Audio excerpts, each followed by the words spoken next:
Are you ready? The Kornelia Stephanie Show. Wake up to love, your call to action. Join Kornelia as she empowers others to live heaven on earth. Kornelia teaches listeners how to be the authority over yourself, embracing your inner guru. Feel yourself uplifted into limitless expansion, integrating ease and grace in a changing world. This show will cover topics such as unconditional love, your physical body, how to be in extraordinary relationships, create financial and emotional wealth, embracing entrepreneurship in the new earth.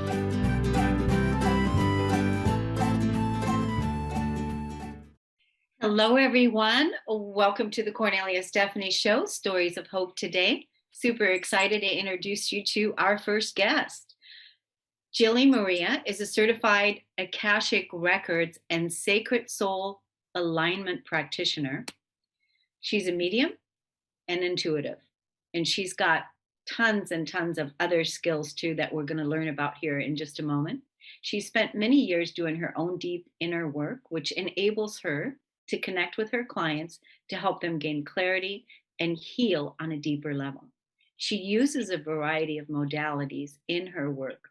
She's passionate about holding space for her clients to feel emotion and heal their wounds so they can up-level and be their own guru. Welcome to the show today. Thank you so much for having me. So nice to have you. So we were talking in the background and I was asking you about all the things that you're doing.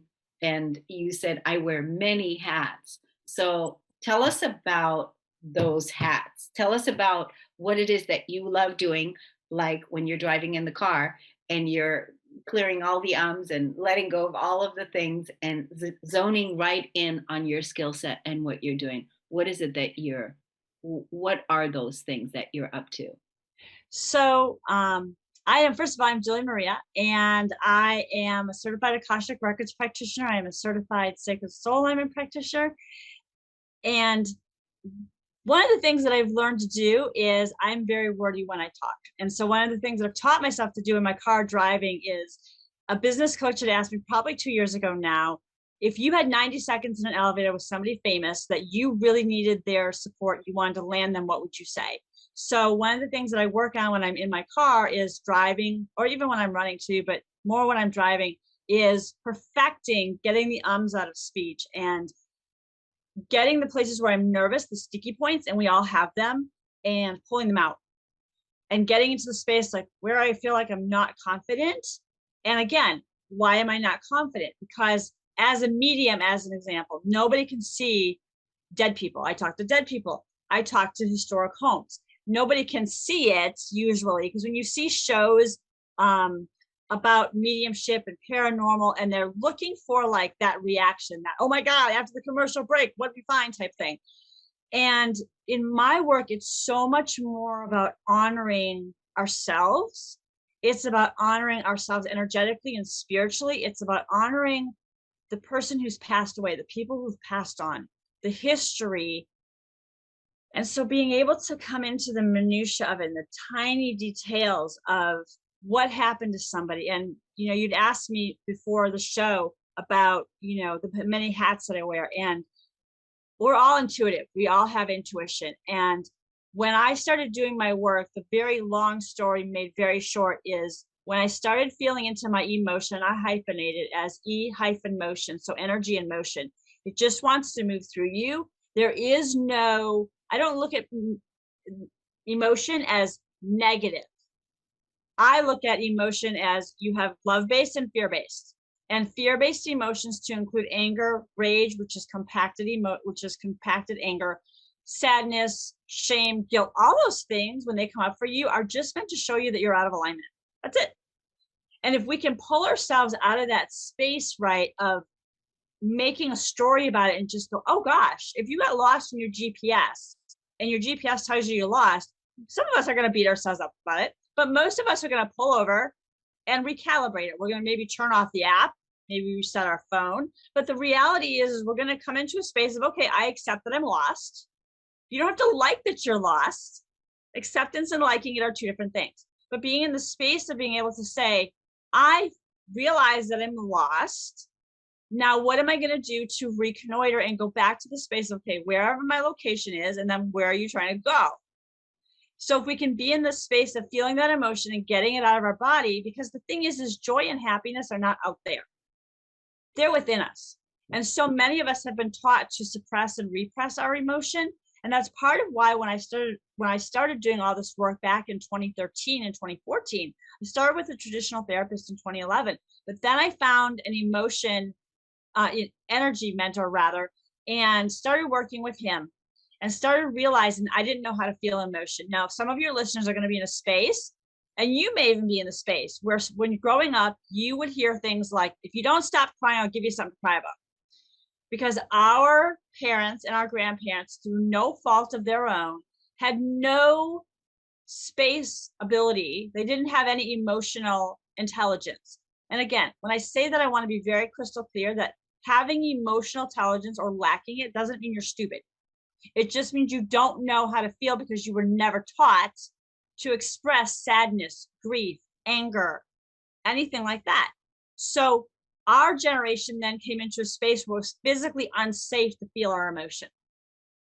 So then for me to come into a space where I learned how to feel it, what happens is that as you learn to feel that emotion, your body feels lighter, because inflammation in our body is actually stuck emotion. And when I started to realize that, it was an aha moment as someone with 2 autoimmune disorders that was in 10 plus pain constantly. Is it was like, how do I get this out of my body? Because all the medications do, and I'm not getting, ugly about that. But the reality of it is that if we want to heal the core of the problem, if we want to pull the weed out of the ground, we don't mow it. We go in and we pull it out. We pull the entire root out. And that's what you do when you're dealing with emotion. And so when I'm in a space, for example, to come all the way back around, when I'm in a space like when I'm working with someone in mediumship, and someone comes to me and wants a message from their deceased relative, is bringing them into the space of what was the original issue that is there anything left untangled? Because we want to wrap up those loose ends for people. We want to bring them into a place of peace. And I want to bring them into the space also where the other spelling of peace, where they get that piece to the puzzle so that they can have peace. And the same thing is true when I do the work around, helping people heal. Because here's the thing is people think that healing is like a, Disney, like bibbidi bobbidi boo. And the reality of it is being a healer is simply being a sacred space holder. So it's allowing somebody else to feel their emotion, to be empowered in their life, because your emotions are a big part of your life. And when people run around saying, oh, I have an anger management issue. No, you don't. You have a failure to feel your emotions because you don't know how. And we don't want to admit that we don't know how, especially among men, right? We get into a space, especially among our men. And so to be in the space of where I can say to somebody, you just don't know how to feel your emotions. And I'm not being ugly with them. I'm just saying, hey, I don't know how to recalibrate a bike, before we learned how to do a thing, because everything we do as human adults, we had to be taught. Whether it's programming our phones, turning on a computer, adding an app, drinking water, brushing our teeth, tying our shoes, whatever that might be, that's it. So I try to make it really human for people. Like don't want anybody to ever feel like shame, blame, etc. So you're giving a lot. You're giving, the emotional modality of how people heal and how people the human body, how we heal and how we recover. And so you're also doing uh psychic readings, mediumship readings, right? You're also doing Yes. that, and you're also doing space clearings with historic homes. So where can people look you up on social media? Where can they find you so that they can learn more about what it is that you do? And I want to specifically hone in on in a minute or less, if you could talk about the suicide piece, because, people that have committed suicide, and they've moved over, and then what it is that you do helping people that way connect with their loved ones. So Sure.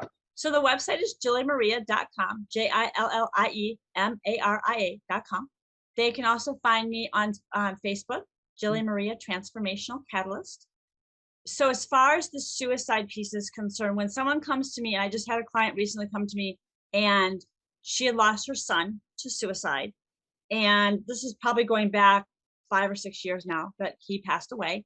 And she said to me, I've got a lot of unanswered questions. We were on vacation, such and so forth. Well, the very long story short of it is that he stepped forward. So I would call him forward.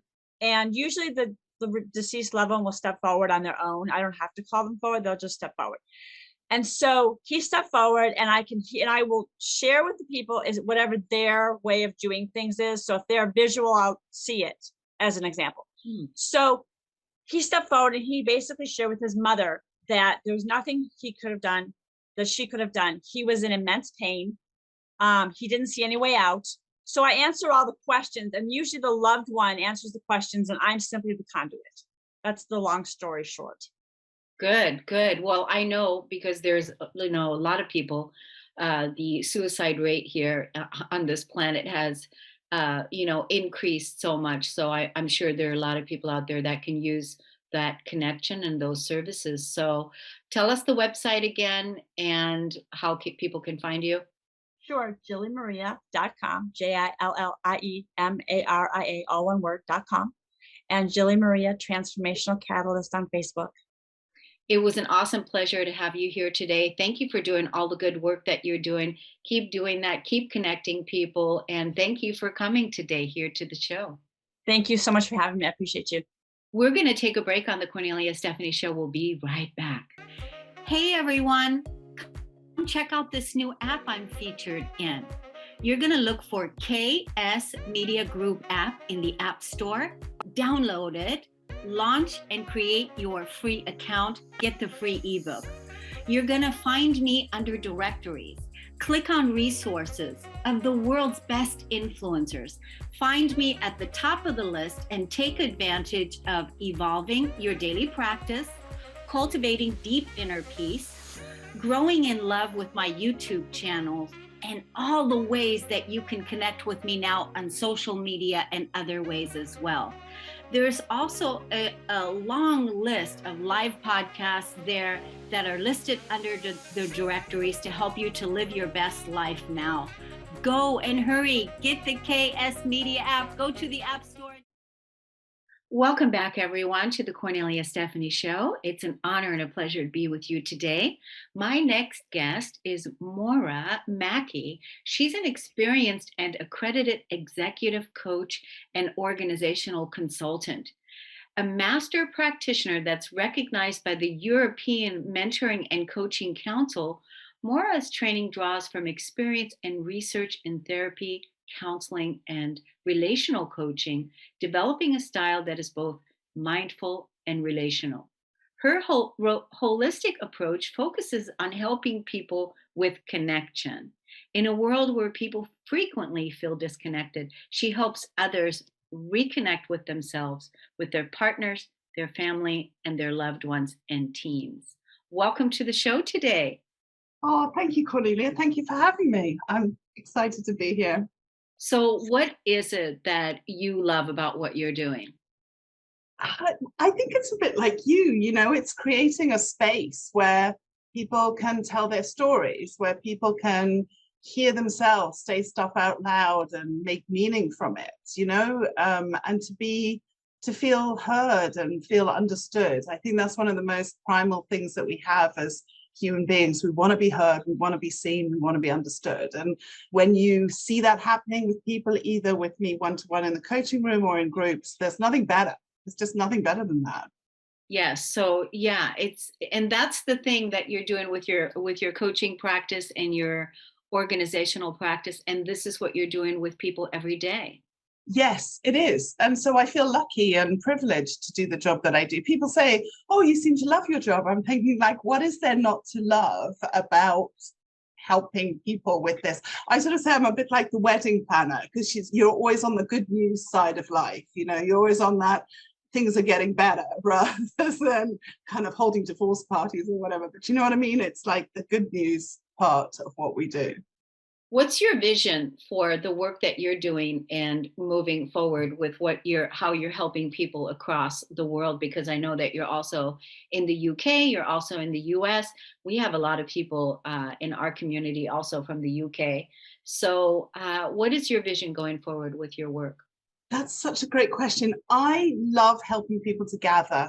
And I've seen the disconnection and dislocation that happened over lockdown. I mean, I held all sorts of things, created all sorts of things during lockdown, but it's about getting people to, we've almost lost the art of socializing and staying in touch with each other. So I kind of specialize in gatherings, particular campfire conversations. So getting people, I was originally born in Zimbabwe and spent my childhood there. The power of just gathering and being able to allow ourselves space and time to connect. And teams need this, especially if mainly they're working remotely. So it's about getting people to really come back together again. And so my vision is more campfires, more journaling. I launched a book about how to journal during the lockdown when I thought people just need a coach in their pockets. But I just like to reach more people and say we don't have to have such a painful life, we don't have to have such a disconnected life. Some of this stuff doesn't have to be so difficult. There's a few little tweaks that we can make to make our life a lot more meaningful and a lot more conscious. Yeah, because they also call you the journaling coach, right? Yes. Yes. Yeah, I love that. I love that. I'm a journal. I healed myself with journaling. So absolutely 100% use that modality. I have like 5 journals sitting here Do on. you? Oh my gosh, that's I'm a brilliant. journaling queen. So I totally love that. I love that. And I also love how you said it's about connection. And that is really what we've been starving for. We've been using all the wrong things, numbing ourselves with all the different with the wrong things that we really want. Because what we really want is we really want connection. Yeah. Yeah, we really do. And it comes down to kind of love. I mean, I talk about this even in organizations. It's about that love. And love is a form of acceptance, a form of feeling like you're good enough, that you're worthy. But the challenge is, as I see in my journaling membership and as I've experienced myself, it's our notions of love growing up have been less than optimal. So we bring these kind of templates of what does love mean into our adult life, into all of our relationships. I've just coached a CFO this morning.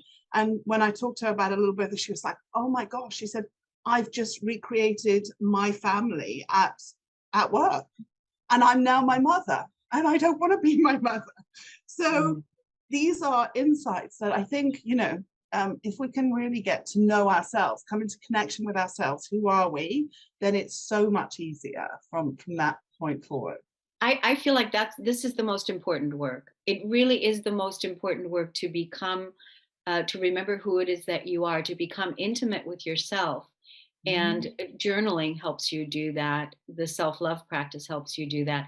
Once you truly fall in love with yourself on that deep level, on that inner level, and then bring that self into everything that you relate with.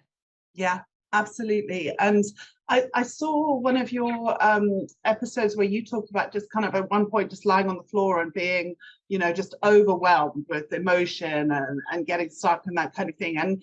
And sometimes we need those moments. We need to get to that point where we feel like, okay, now what? Like, now what? And also understanding that we have the resources. We often reject the resources we have, both our own inner strength and our own inner knowing, but also what other people have to offer us. And I see that sort of people just kind of isolating themselves more and more the harder it gets, And so my plea to people is find a community, find a tribe, as hard as it might feel. Maybe it's just initially where you can watch and you can learn, a bit like your program, but get back in touch. Like that's that intimacy thing again, but sometimes we're so afraid of what we'll see. And that's the work I think you and I both do. Yeah, it's really beautiful. It's really beautiful. Wouldn't it be wonderful if we now use the resources that we already have and that we use those to connect more, to be more, curious about our needs and our desires and our wants, and to Mhm. reclaim our authority, our power, instead of giving it away and being, being helpless. Right. Like being on the floor, emotionally on the floor, there was value there in that. And, there's a value in the surrender. And then there's Mm. also a value, completely surrendering your life. Like, I don't know what to do here. Show me what to do, Spirit. Show me, God. Show me what you want me to do. How do I move past this? But from such a place of, I'm here, I'm listening, I want change, Mm. Mm. right? Yeah. You have to, that's the big thing. I think it's about wanting to have the change. If staying stuck, I mean, coaching is the art of getting people unstuck, both at a micro level, but also a kind of macro, more holistic level.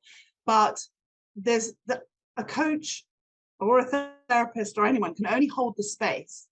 The work gets done by the other person, and the biggest work, the biggest difficult moment is going, I need to do it. It's me. It's not my parents, it's not my partner, it's not my work colleagues, it's not my leader. It's me. I need to do the work. And when that happens, that's the breakthrough. And that's what everybody needs to hear. And that's what we all want.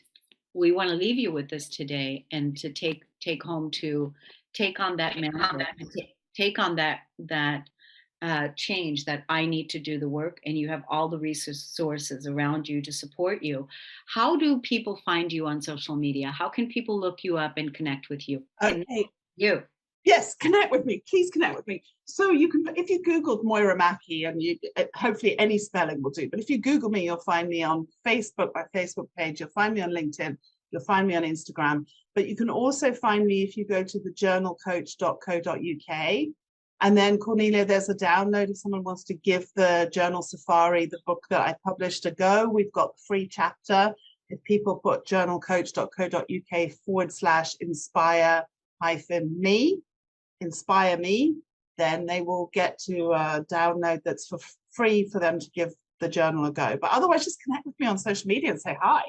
Right. And thank you so much for offering that gift. When you see this video next week on social media, please put those links in under the video, if you Okay. wouldn't mind, Moira, Oh, doing that. absolutely. Yeah. That would be great. That would be great. It was a pleasure to talk to you. I know I could talk to you.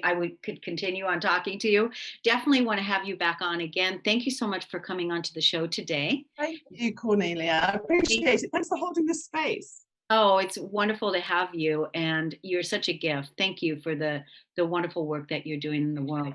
We want to now let you all know that the Rosita Perez show is next. We're going to close Stories of Hope today, and we'll see you again next time, everyone. Thank you so much, and go ahead and do that inner work. We'll see you soon. Take care. Bye-bye. You've been listening to the Kornelia Stephanie Show, Wake Up to Love, your call to action. Tune in each week on Transformation Talk Radio. Kornelia's joy is to engage others in practical ways, showing us how to live in the new earth in harmony with our true nature.